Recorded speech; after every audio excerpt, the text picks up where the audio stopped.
Assalamualaikum warahmatullahi wabarakatuh. Nama saya Ahmad Alfian Yulianto, NPM 200304101.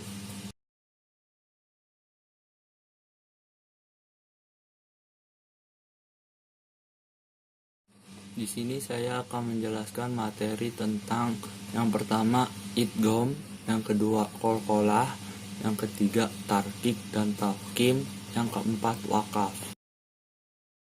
Pengertian idgham. Idgham adalah berpadu atau bercampur antara dua huruf atau memasukkan satu huruf ke dalam huruf yang lain. Maka dari itu, bacaan idgham harus dilafazkan dengan cara meleburkan suatu huruf kepada huruf setelahnya. Macam-macam idgham. Yang pertama, idgham mutamasilain, yang kedua, idgham mutajanisain, yang ketiga, idgham mutaqaribain, yang keempat, idgham mislain, yang kelima, idgham bigunnah, yang keenam, idgham bila gunnah. Idgham mutamasilain. Idgham mutamasilain adalah meleburnya huruf sukun ke huruf berikutnya. Jika huruf sukun dan huruf berikutnya sama makroj dan sama sifatnya, seperti ba sukun bertemu ba dan tak sukun bertemu tak. Berikut selanjutnya. Ini adalah contoh dalam Al-Quran. Idgham mutajanisain. Idgham mutajanisain adalah idgham yang terjadi pada dua huruf sama makrojnya tapi beda sifatnya. Namun tidak semua huruf yang sama makroj dan beda sifat harus diidghamkan. Huruf-huruf sejenis yang dimaksud dalam hukum bacaan idgham mutajanisain di sini adalah 3 kelompok, yaitu yang pertama kelompok 1 sama-sama keluar makrot dari ujung lidah menempel sampai pangkal gigi seri. Yang kedua sama-sama keluar makrot dari ujung lidah menempel pada ujung gigi seri. Yang ketiga kelompok sama-sama keluar makrot dari dua bibir. Ini adalah contoh dalam Al-Quran. Idgham mutaqaribain. Idgham mutaqaribain adalah apabila dua huruf yang berdekatan makrotnya dan berbeda sifatnya bertemu dan huruf yang pertama sukun. Kaidah di atas tidak berlaku secara umum. Dalam bacaan riwayat Iman Hafs dari Iman Hasim, idgham mutaqaribain hanya berlaku pada huruf-huruf berikut.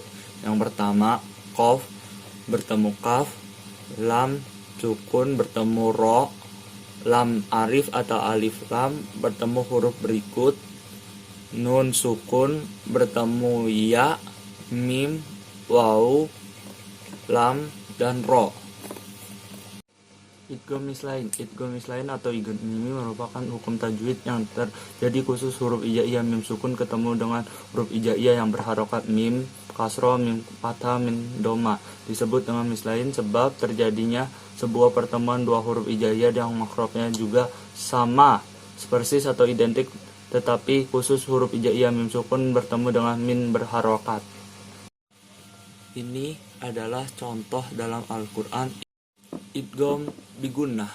Idgham bigunnah yang disebut juga dengan ma'al gunnah adalah hukum bacaan yang dibaca dengan cara memasukkan atau meleburkan nun mati atau tanwin yang bertemu dengan huruf idgham yang ada di depannya, yaitu ya, nun, mim, dan waw. Idgham bigunnah dibaca dengan dengung sepanjang 2-3 harokat.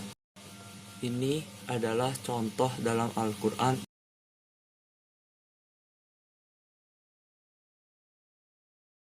Idgham bila gunnah.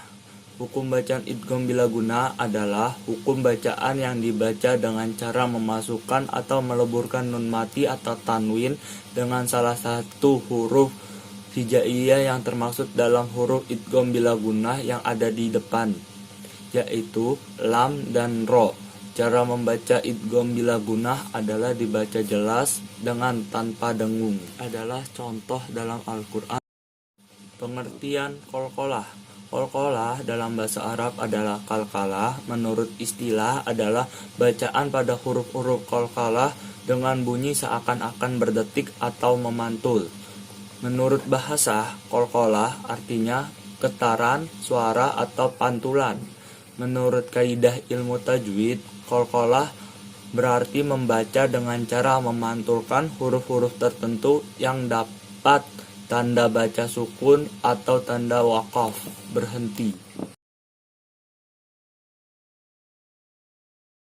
Huruf-huruf qalqalah ada 5, yaitu ba, jim, dal, to, dan ko. Biasa disingkat baju di toko. Macam-macam qalqalah. Qalqalah terdiri dari 2, yaitu qalqalah sugro dan qalqalah kubro. Qalqalah sugro. Qalqalah sugro adalah qalqalah kecil. Qalqalah ini terjadi karena huruf qalqalah harokat sukun pada kata aslinya dan biasa berada di tengah kalimat. Cara membaca qalqalah sugro ini dengan pantulan yang tidak begitu kuat.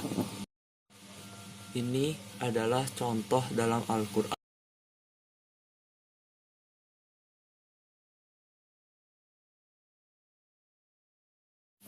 Qalqalah kubro. Qalqalah kubro adalah apabila salah satu daripada huruf qalqalah itu dimatikan karena wakaf atau berhenti. Dalam keadaan ini, qalqalah dilakukan apabila bacaan diwakafkan tetapi tidak dikalkalahkan apabila bacaan diteruskan.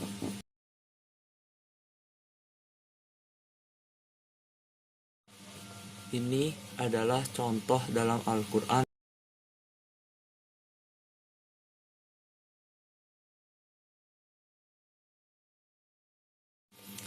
Pengertian tarkik. Tarkik merupakan bentuk masdar dari rokoko yang berarti menipiskan. Sedang yang dimaksud bacaan tarkik adalah menyembunyikan huruf-huruf tertentu dengan suara atau bacaan tipis. Cara mengucap huruf bibir agar mundur sedikit dan tampak agak menipis. Bacaan tarkik kadang-kadang disebut sebagai isim maf'ulnya, yakni murokoko. Bacaan tarkik.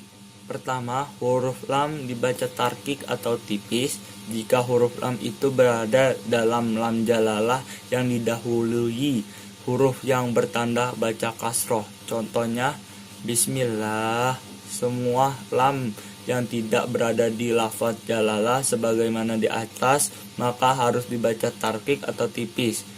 Contohnya,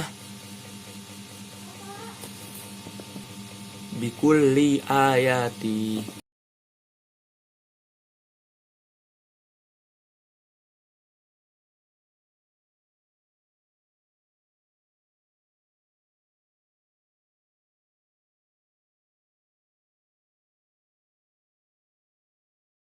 Pengertian tafkim. Lam tafkim atau disebut juga lam mukahomah adalah harus membaca huruf lam pada lafaz Allah dengan tebal, yaitu dengan cara mengangkat semua lidah dan menekan ke langit-langit atas sambil menekan suara yang cukup kuat. Wakaf menurut bahasa menahan atau berhenti. Jenis-jenis wakaf. Yang pertama, wakaf ta'am atau ta dan mim adalah wakaf yang sempurna, yaitu menghentikan bacaan pada kata yang sempurna, tidak berhenti pada tengah-tengah kata, serta tidak mempengaruhi makna dan arti kata, karena tidak memiliki hubungan dengan ayat sebelumnya maupun setelahnya.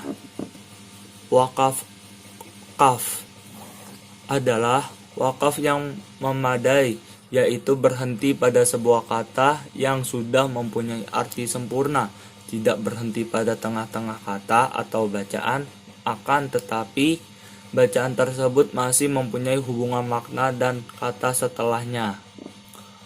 Wakaf hasan adalah wakaf yang baik, yaitu berhenti pada sebuah bacaan atau kata yang sempurna, tidak mempengaruhi arti atau makna, akan tetapi bacaan tersebut masih mempunyai hubungan makna dengan kata setelahnya. Wakaf kabih adalah wakaf buruk, yaitu berhenti pada kata atau bacaan yang tidak sempurna, berhenti pada tengah-tengah kata atau ayat. Wakaf jenis ini harus dijauhi karena bacaan tersebut masih berhubungan dengan bacaan sebelumnya, baik makna maupun lafaznya, sehingga arti dari kata tersebut bisa rusak. Wakaf kaf merupakan singkatan dari Qila alaihi wakaf yang bermakna telah dinyatakan boleh berhenti pada wakaf sebelumnya. Maka dari itu lebih baik meneruskan bacaan walaupun boleh diwakafkan. Wakaf shod lam merupakan singkat dari Qad yosalu yang bermakna kadang kala boleh diwakafkan. Maka dari itu lebih baik berhenti walau kadang boleh diwasalkan. Wakaf kif bermaksud berhenti, yakni lebih diutamakan untuk berhenti. Tanda tersebut biasanya muncul pada kalimat yang biasanya pembaca akan meneruskan tanda berhenti. Wakaf shin atau saktah menandakan berhenti seketika tanpa mengambil napas. Dengan kata lain, pembaca haruslah berhenti seketika tanpa mengambil napas baru untuk meneruskan bacaan. Tanda wakaf la bermaksud jangan berhenti. Tanda ini muncul kadangkala pada penghubung maupun pertengahan ayat. Jika ia muncul di pertengahan ayat, maka tidak dibenarkan untuk berhenti. Dan jika berada di penghujung ayat, pembaca tersebut boleh berhenti atau tidak.